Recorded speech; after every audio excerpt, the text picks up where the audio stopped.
The fire was still burning when the sun rose over Rome. It was no ordinary fire. It was no accident. It was the kind of flame that carries a message, silent, cruel, impossible to ignore. Columns of smoke rose slowly, as if the gods themselves were breathing heavily. Men ran through the cobblestone streets. Women shouted names that would go unanswered, and bells told not to celebrate but to warn. Something had changed forever. That morning, Rome did not awaken as the capital of the world. It awoke as a wounded body. The senators gathered in the forum felt it. The generals, too. Even the slaves, accustomed to silence, sensed a different tension in the air. It wasn't just fear. It was the premonition that the eternal city had finally found someone who wouldn't bow down before its name. Somewhere beyond the walls, a man calmly observed the horizon. He didn't smile. He didn't celebrate. He knew he hadn't yet won. He also knew that Rome would never forgive anyone who dared to defy it. Still, he wouldn't back down, because the path that had led him there allowed no turning back. His name would echo for centuries. Some would call him a traitor, others, a savior. But all would agree on one thing. Never before had a single man come so close to destroying Rome completely. Before becoming a threat, he was just another one, a face among thousands, a name that inspired neither fear nor respect. He was born in a time when Rome grew like an endless shadow, swallowing peoples, cultures, and destinies. He grew up watching Roman banners advance like organized storms, bringing order to some, ruin to others.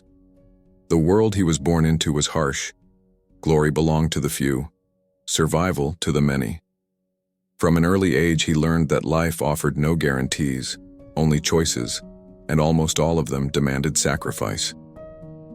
While Rome promised stability and greatness, it delivered taxes, forced recruitment, and silence imposed by force. He watched his people bow down.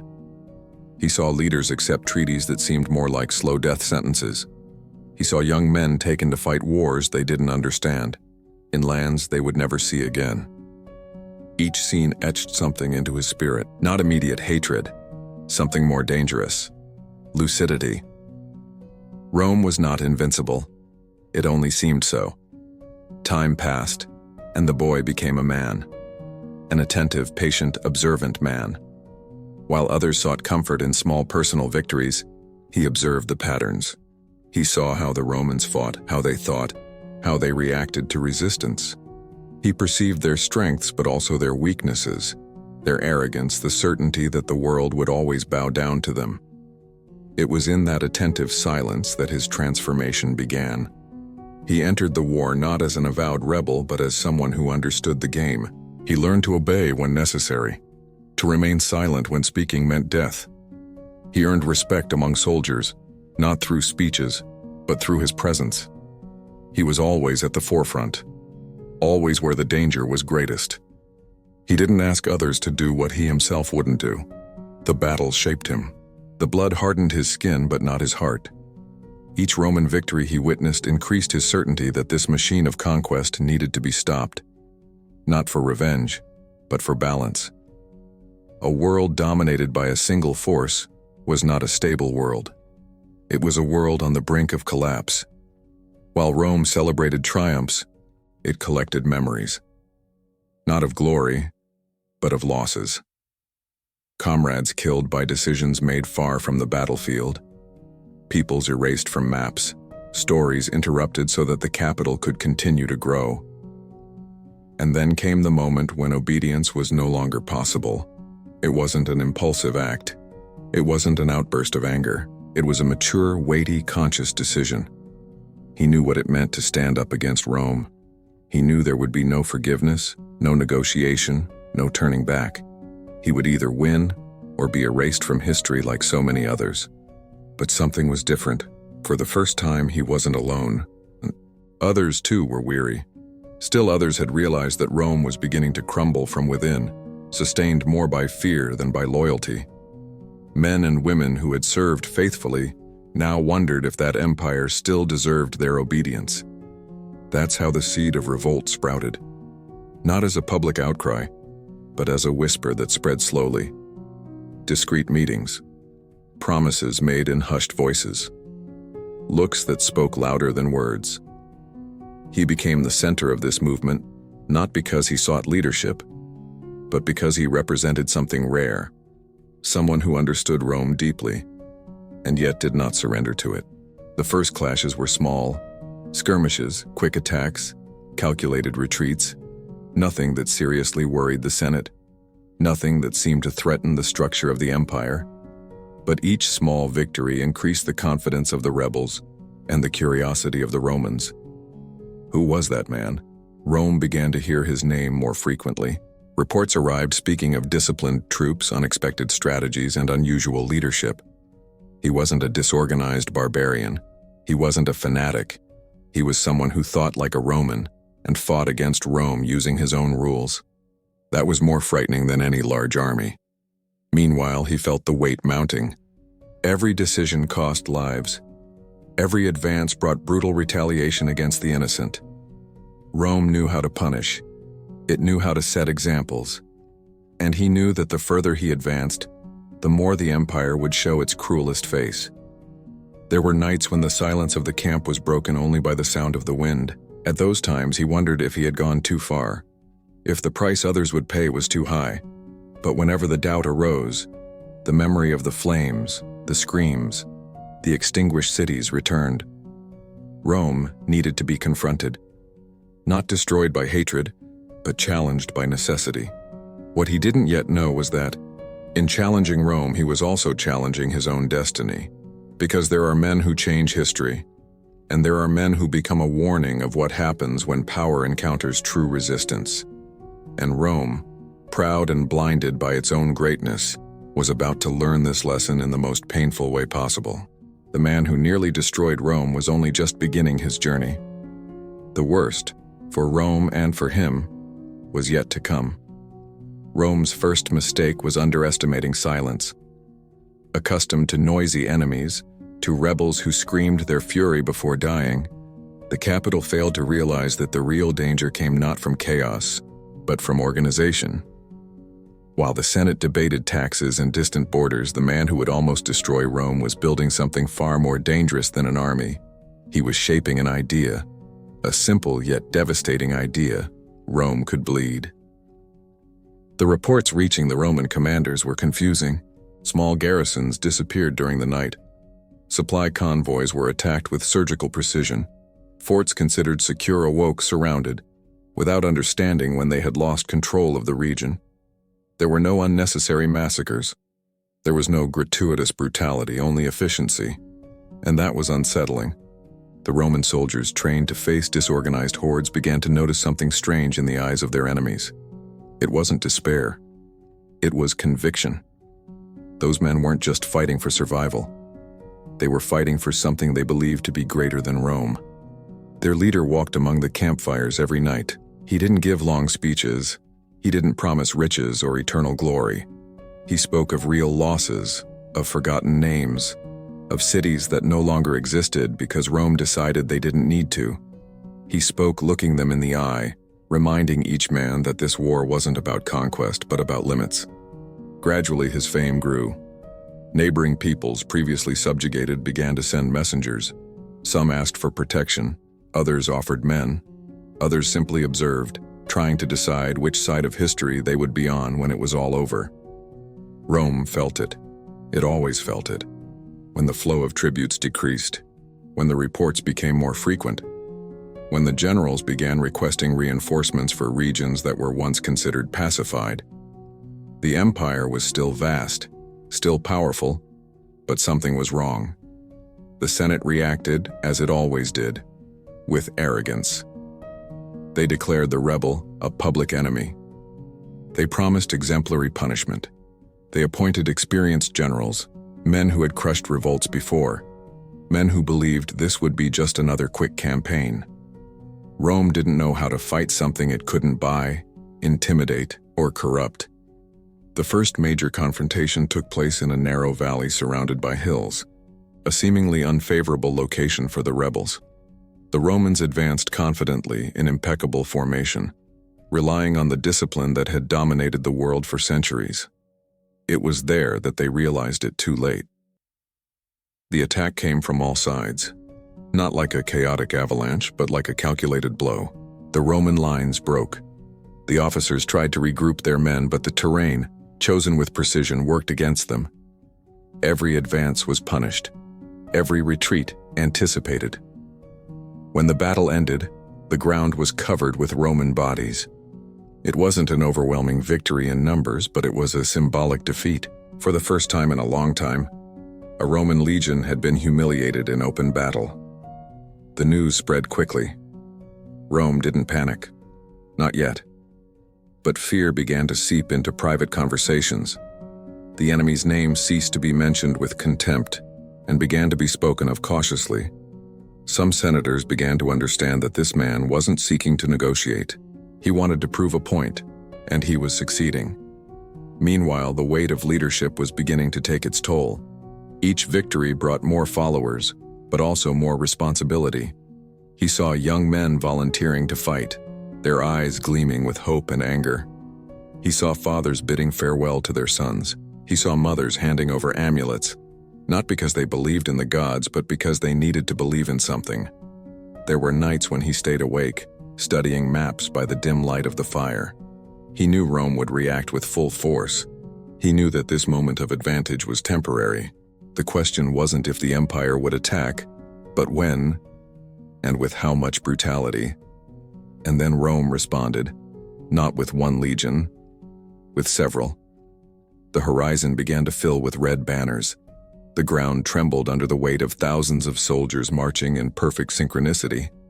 The empire had decided to make an example of this rebellion. Cities that had shown support for the enemy were punished without mercy. Fields burned, walls torn down, entire populations displaced. It was the classic message from Rome: resistance is costly. The rebel leader felt the blow, not just militarily, but morally. Each village destroyed in retaliation was an open wound in his conscience. He knew Rome was trying to force him to make a mistake, to provoke a desperate, impulsive battle that would result in his destruction. But he didn't fall. He retreated when necessary. He divided his forces. He avoided direct confrontations. He transformed the Roman advance into a long, exhausting, and costly march. The empire won battles, but lost time, men, and confidence. The generals began arguing amongst themselves, blaming each other. Rome had always been strong as long as it had remained united, and that man was exploiting precisely that. As the months passed, one thing became clear: that war would have no quick winners. Each side bled in a different way. Rome lost its aura of invincibility. The rebels lost lives, homes, certainties.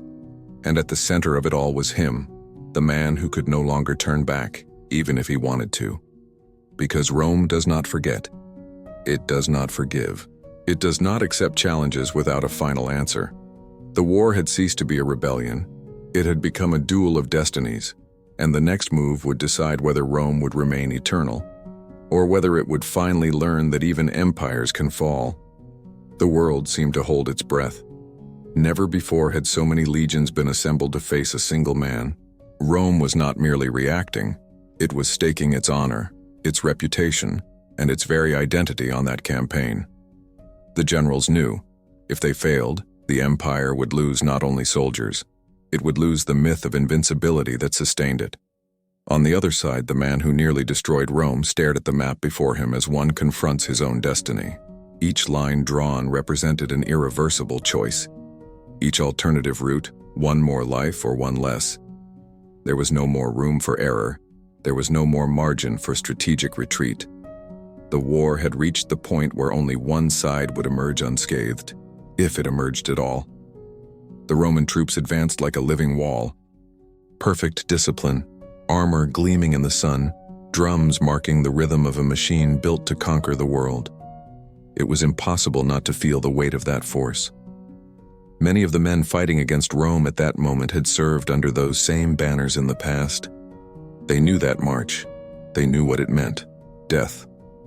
But they also knew something that Rome still refused to accept: This was no longer an ordinary war. It wasn't a local rebellion.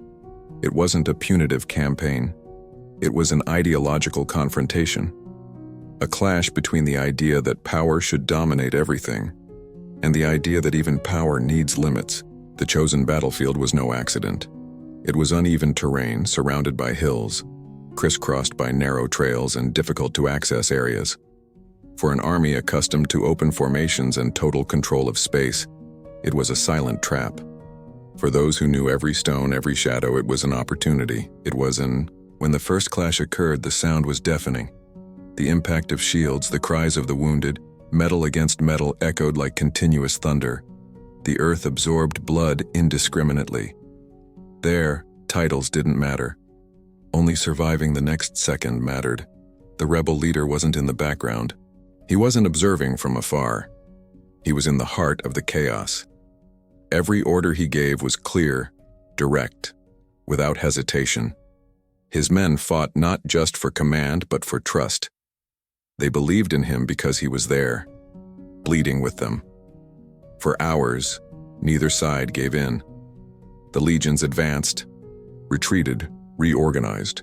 The rebels attacked, disappeared, reappeared elsewhere. The battlefield seemed alive, changeable, unpredictable. For Rome, this was disconcerting. For that man, it was exactly the plan. As the sun began to set, something changed. A Roman flank gave way. Not completely, just enough to create doubt. One commander hesitated. Another tried to seize control. Conflicting orders flew through the air. It was an instant, but instants decide empires. The attack came as a precise blow, not desperate, not impulsive, calculated. The Roman center was pressed with full force. The standards swayed, some fell, and when a Roman standard falls, it is not just a symbol that touches the ground, it is trust that is shattered. The rumor spread quickly through the ranks. Rome was being pushed back. For the first time in centuries, Roman soldiers felt something they didn't know well, the real possibility of defeat. The fear didn't come as panic, but as doubt. And doubt in battle is fatal. When night fell, the field was unrecognizable. Bodies, broken weapons, cries of pain mingled with the absolute silence of those who could no longer scream. Neither side could declare complete victory. But one thing was undeniable: Rome had bled in public. The following days were even more cruel. Small clashes, sieges, slow advances. The empire persisted. The rebel resisted. Each victory came at too high a price. Each defeat hurt more than seemed bearable. That's when Rome did what it always did when it started to lose control. He betrayed her. An agreement was proposed. Not officially, not in public. An emissary arrived under a white flag bringing carefully chosen words, promises of pardon, titles, land, a comfortable life far from the battlefield, the chance to go down in history as someone who restored order. He listened to everything in silence. He knew Rome offered no mercy, only time. He knew that agreement wasn't about saving lives, but about gaining an advantage. And yet the offer struck him, because at that moment, accepting would mean the end of the war. Fewer deaths, less suffering. Perhaps a chance to preserve something of what remained, but it would also mean betraying everything that had been built. That night, he didn't sleep. At dawn, the answer was given, not in words, in action. The final attack was launched with everything that remained. There were no more reserves. There were no more plans beyond that. If it failed, it would all end there. If it won, Rome would never be the same. The shock was brutal, short, violent, definitive. When the dust settled, the battlefield revealed its verdict. Rome had not been destroyed, but he could never again pretend to be invincible. The man who nearly destroyed Rome was wounded, his army exhausted, his cause forever scarred. He had come further than anyone before him, and now he would pay the price. An incomplete victory is often more cruel than a total defeat. When the last cry was lost in the wind and the battlefield plunged into a heavy silence, it became clear that the world had not changed as many had hoped. Rome was still standing, wounded, humiliated, shaken, but alive, and as long as it breathed, it would seek revenge. The man who nearly destroyed Rome walked among the ruins of what had been his dream. Each step was a reminder of the price he had paid. Men who had trusted him lay motionless. Young men who had believed in a different future were now part of the earth. The glory some had imagined never came. In its place, there was only the stark reality of war. He knew. He always knew. Challenging Rome meant accepting that there would be no happy ending in the conventional sense. There would be no crowns, no celebrations, no statues erected in his honor, at least not back then. The most he could achieve was proving that the empire was bleeding like any other, and that he had achieved. But Rome doesn't accept lessons. It only transforms them into examples. The surviving legions quickly reorganized. New generals took command. Harsher orders were issued. The strategy now was not to win grand battles, but to slowly suffocate, to cut off routes, to isolate allies, to transform each village into a moral dilemma for the enemy: resist and be destroyed, or survive under submission. Gradually, the circle closed. Some allies abandoned the cause, not out of cowardice but out of exhaustion. Others were bought off. Some simply disappeared. Rome always knew how to wait, always knew how to corrupt, always knew how to turn time into a weapon. The rebel leader felt the isolation growing like a constant shadow. He didn't complain, he didn't accuse. He understood that the burden he carried wasn't everyone's, it was his, only his. And if the end had to come, it would come the same way it had all begun, head on. When he was finally surrounded, there was no surprise. The ambush was silent, efficient, inevitable. There was no final speech. There was no heroic escape. Only the realization that no man, however determined, can fight forever against a structure built to dominate the world. Captured, he was brought before Roman officers who observed him with a mixture of respect and hatred. They saw not just an enemy, they saw an unsettling reflection, a man who had exposed the cracks in the empire, a reminder that Rome depended as much on fear as on force. They offered him another chance to live, a life devoid of history, far from books, far from memories. All he had to do was kneel. All he had to do was acknowledge the authority of Rome. He refused, not with arrogance, not with fury, but with serenity. The same serenity that had accompanied him from the beginning, because at that moment he understood something that Rome would never fully understand. Surviving is not the same as remaining true to oneself. His execution was not public. Rome didn't want to create martyrs. It wanted to close chapters, erase traces, turn that story into a forgotten footnote in the imperial annals. But stories like that don't disappear. They infiltrate, they whisper, they wait, and they wait. Years passed. Rome continued conquering, ruling, imposing its order. But something had changed. Generals became more cautious, the Senate more distrustful. The empire began to spend more energy protecting itself than advancing. Absolute certainty had been shattered. In distant taverns, soldiers whispered stories. They spoke of a man who almost succeeded, of an army that made Rome retreat, of a moment when the world seemed to tilt in another direction. These stories had no exact dates, no full names, but they had an impact, and because they weren't just talking about war, they were talking about limits. Rome did not fall that day, but it began to learn that even empires have a breaking point, that dominating everything has an invisible cost, that each conquered territory demands eternal vigilance, that fear, when used as a foundation, eventually turns against those who spread it. The man who nearly destroyed Rome did not win in the traditional sense. His body disappeared. His name faded, but his message survived, silent and persistent. No power is absolute forever. History often remembers the victors, but sometimes it whispers the names of those who dared to defy the impossible, not to glorify them, but to remind future generations that the world changes not only when empires fall, but when someone has enough courage to make them tremble. Rome remained eternal for some time longer, but he never slept peacefully again.